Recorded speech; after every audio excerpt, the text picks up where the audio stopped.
Welcome students. आज मैं आपको क्रिस्टल स्ट्रक्चर के बारे में बताने जा रहा हूँ। क्रिस्टल स्ट्रक्चर को जानने से पहले हमको लैटिस को जानना आवश्यक है कि लैटिस या जालक क्या है। तो अगर हम ज्योमेट्रिकल स्पेस में कुछ पॉइंट्स लें, कुछ बिंदु लें और उनको हम एक निश्चित क्रम में 3D में जमा दें, तो ये जो व्यवस्था है ये जालक कहलाती है या लैटिस कहलाती है। तो लैटिस जो है वो बिंदुओं की या ज्योमेट्रिकल पॉइंट्स की 3D व्यवस्था है। इस व्यवस्था में किन्हीं भी दो बिंदुओं के चारों तरफ का एटमॉस्फेयर एक जैसा होता है, यानी कि सभी बिंदुओं की स्थिति एक जैसी होती है। तो किसी बिंदु के चारों तरफ के जितने भी बिंदु होंगे वो सब एक ही स्थिति में होते हैं, यानी कि सिमेट्रिक व्यवस्था होती है।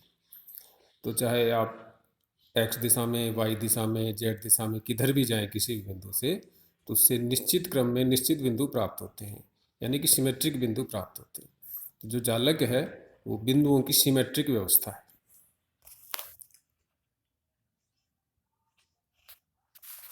अब अगर क्रिस्टल बनाना हो तो ये जो लैटिस है ये तो केवल ज्योमेट्रिकल शेप है।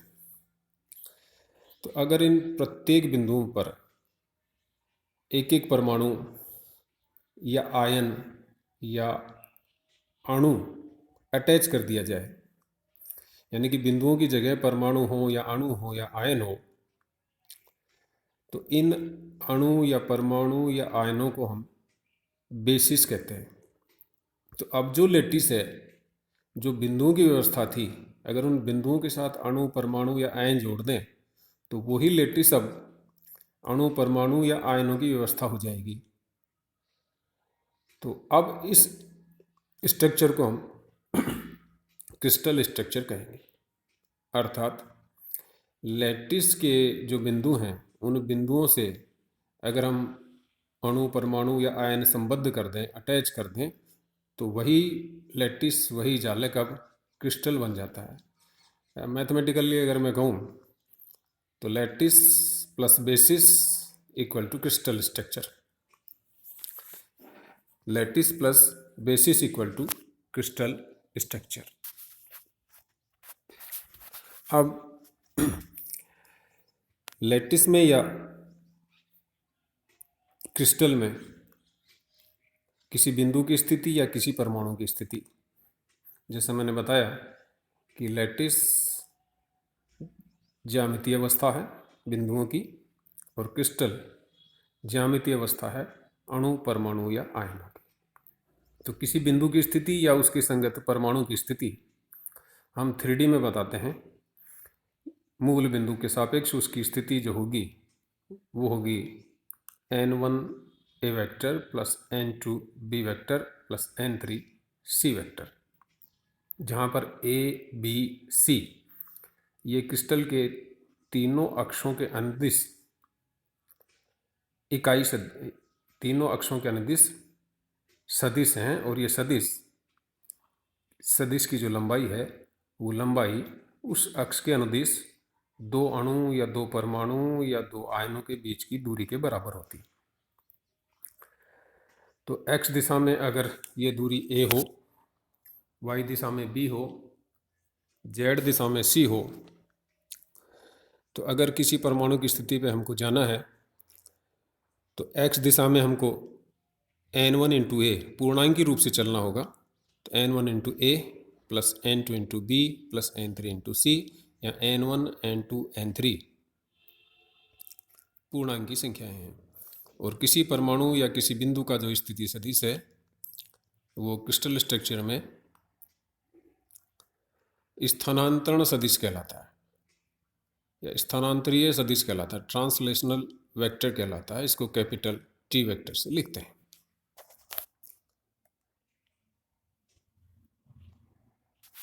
तो अब जालक के बाद हम आते हैं इकाई सेल पे, यूनिट सेल। तो यूनिट सेल स्ट्रक्चर के रूप में, ज्योमेट्रिकल स्ट्रक्चर के रूप में बिंदुओं की व्यवस्था, और क्रिस्टल स्ट्रक्चर के रूप में अणु, परमाणु या आयनों की व्यवस्था है। और ये यूनिट सेल एक सूक्ष्मतम, सबसे छोटी इकाई है जिसको 3D में रिपीट करने पर क्रिस्टल स्ट्रक्चर प्राप्त होता है। अर्थात इकाई सेल वो ज्यामितीय संरचना है जिसकी त्रिविमीय पुनरावृत्ति से संपूर्ण क्रिस्टल स्ट्रक्चर प्राप्त हो जाता है।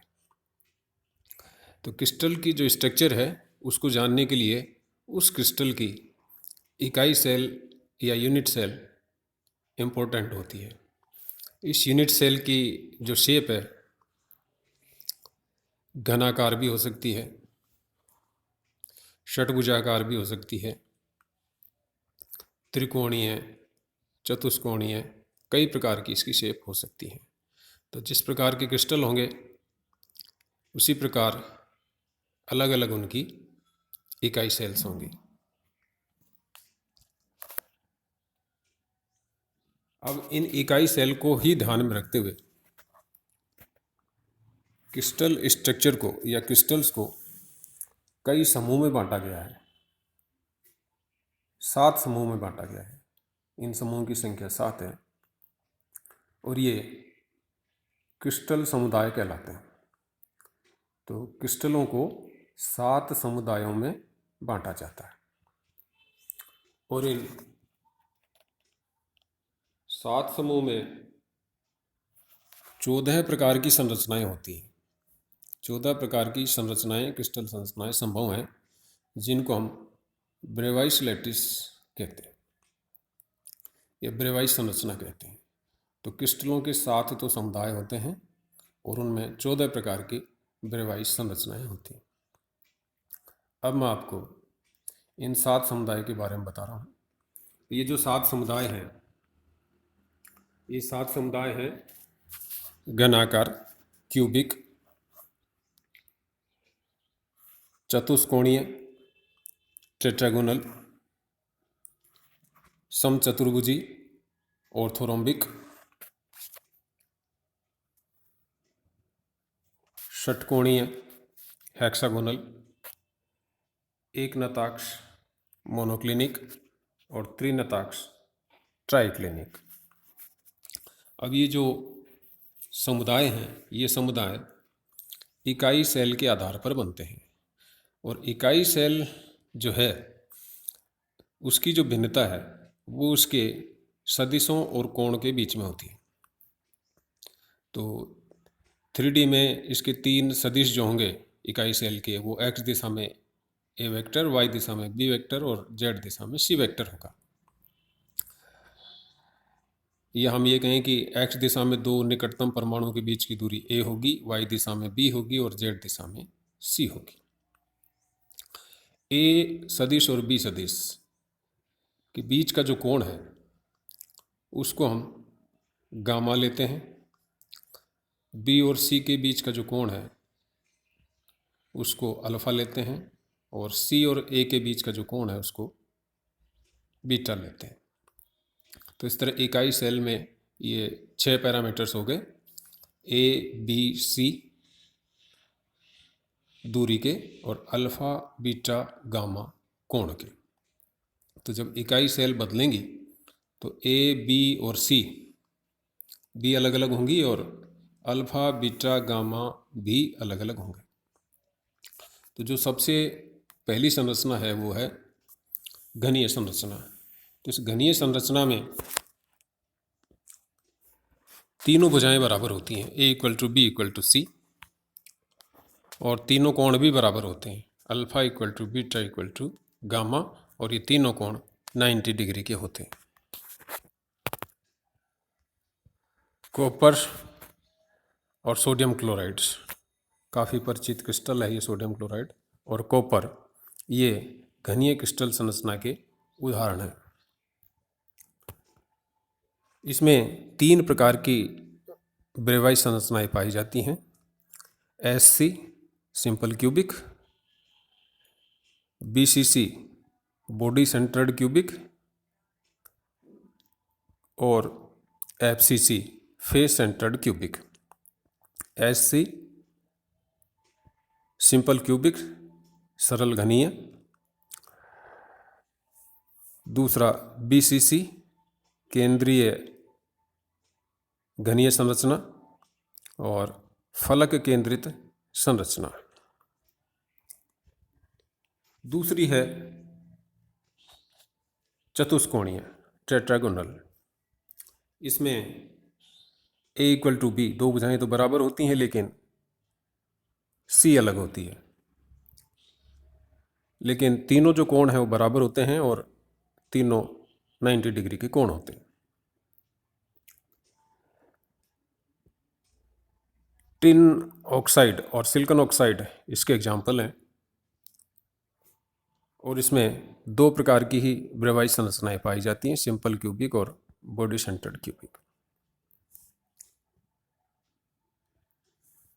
तीसरी जो क्रिस्टल समुदाय की संरचना है वो है समचतुर्भुजी। इस समचतुर्भुजी में तीनों भुजाएं एक दूसरे के बराबर नहीं होती, और लेकिन तीनों कोण एक दूसरे के बराबर होते हैं। KNO3 और बेरियम सल्फेट इसके एग्जाम्पल हैं। इसमें 4 प्रकार के ब्रेवाइज संरचनाएं संभव हैं, simple cubic, body centred cubic और फेस सेंटर्ड क्यूबिक। और चौथी जो संरचना है वो BS से लिखा है, BSCC बेस सेंटर्ड क्यूबिक, आधार केंद्रित संरचना।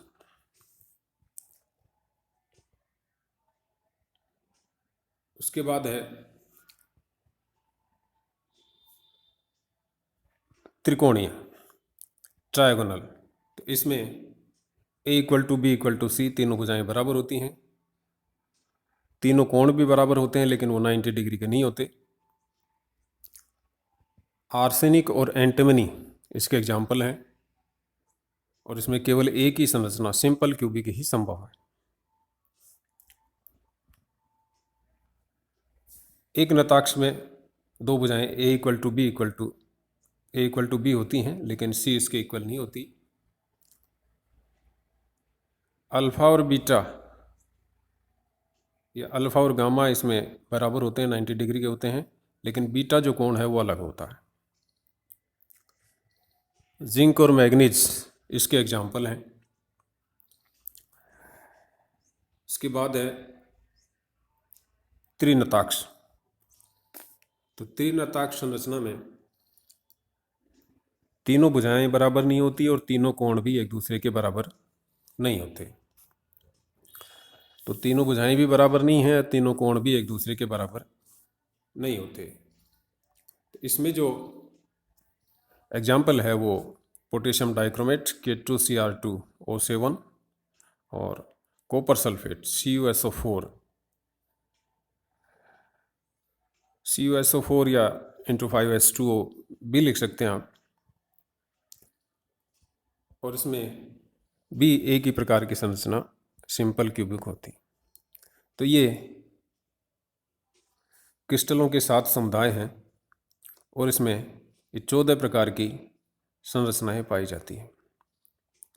तो क्रिस्टल का स्ट्रक्चर और क्रिस्टल का विभाजन हम इस चैप्टर में पढ़ते हैं।